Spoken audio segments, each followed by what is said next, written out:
मालेगाव तालुक्यातल्या डोंगराळे गावाची ही अतिशय गंभीर आणि दुर्दैवी घटना ही संपूर्ण महाराष्ट्राने या संदर्भामध्ये त्या ठिकाणी शोक व्यक्त केलेला आहे, राग व्यक्त केलेला आहे। या घटनेच्या संदर्भामध्ये त्या दुर्दैवी बालिकेचे कुटुंब, त्या गावाचे ग्रामस्थ माननीय मुख्यमंत्री महोदय, माननीय उपमुख्यमंत्री महोदयांना भेटले। त्या ठिकाणी विनंती करण्यात आली फास्ट ट्रॅकवर ती केस चालली पाहिजे, ॲडव्होकेट उज्ज्वलजी निकम यांची नियुक्ती झाली पाहिजे आणि त्या पद्धतीने शासनाने त्यावर कार्यवाही केलेली आहे। अध्यक्ष महोदय, एक चांगली मागणी या ठिकाणी सन्माननीय आमदार महोदयांनी केलेली आहे की महिला न्यायाधीश जर त्या ठिकाणी नियुक्त केल्या गेल्या तर संवेदनशील पद्धतीने आणि विहित कालावधीमध्ये त्याचा जर न्यायनिवाडा झाला, त्याला फाशीची शिक्षा जर झाली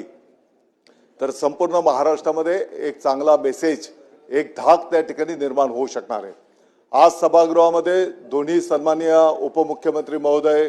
या ठिकाणी उपस्थित आहेत आणि म्हणून माननीय गिरीजी महाजन साहेब पण तिकडे येऊन गेले होते। माझी आपल्याला या ठिकाणी संपूर्ण महाराष्ट्राच्या वतीने विनंती आहे की किमान एक 10 वर्षाच्या आत जे बालिका असतात आणि त्यांच्यावर जर दुर्दैवाने असे प्रसंग घडले तर हे सिस्टम एक क्रिएट झाली पाहिजे की फास्ट ट्रॅकवर ही केस चालणं, वरिष्ठ वकील त्या ठिकाणी देणं आणि फाशीची शिक्षा होण्याच्या दृष्टिकोनातून एक महिन्या 2 महिन्याच्या आत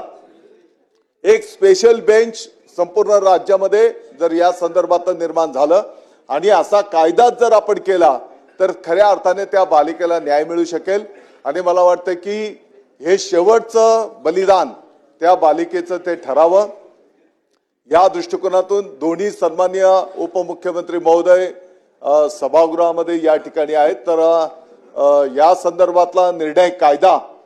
राज्याच्या वतीने करण्यात यावा आणि अशीच मागणी त्यांच्या पालकांनी पण त्या ठिकाणी केलेली आहे। तर संपूर्ण सभागृहाला मी विनंती करेन की अशा पद्धतीने जर आपण कायदा केला तर मला वाटतं की एक चांगला मेसेज, एक जरब त्या ठिकाणी निर्माण होऊ शकणार आहे।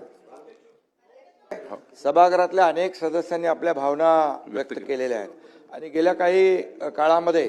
लहान मुलींवरचा बलात्कार आणि खुनाचे प्रकार वाढले नक्की, आणि त्यामध्ये पण त्यांना अरेस्ट होते तातडीने, गृह विभाग, पोलीस विभाग आपला अटक करतो, परंतु तात्काळ त्यांना जी काही सजा झाली पाहिजे ती होत नसल्यामुळे गुन्हेगारांवर जो काही वचक बसला पाहिजे तो बसत नाही। आणि म्हणून मुख्यमंत्री आम्ही चर्चा करून यामध्ये एकतर विशेष वकील तात्काळ देणं, फास्ट ट्रॅकवर ही केस चालवणं आणि टाइम बाउंडमध्ये त्याला अशा जर ज्या अतिशय अमानुषपणे अमानवीय घटना, ते तर मी केलं होतं ना बाबा, अमानवीय घटना ज्या आहेत माणुसकीला काळिमा फासणाऱ्या अशा केसमध्ये विशेष वकील लावून सगळी आपली एव्हिडन्स त्या ठिकाणी पुरावे गोळा सगळे आपण सादर करून त्या आरोपीला फाशीची शिक्षा झाली पाहिजे, यासाठी शासन पूर्णपणे या ठिकाणी प्रयत्न करेल आणि अशा गुन्हेगाराला कायमस्वरूपी धडा शिकवला पाहिजे आणि इतर गुन्हेगारांना त्याचा वचक बसला पाहिजे, यासाठी शासन प्रयत्न करेल।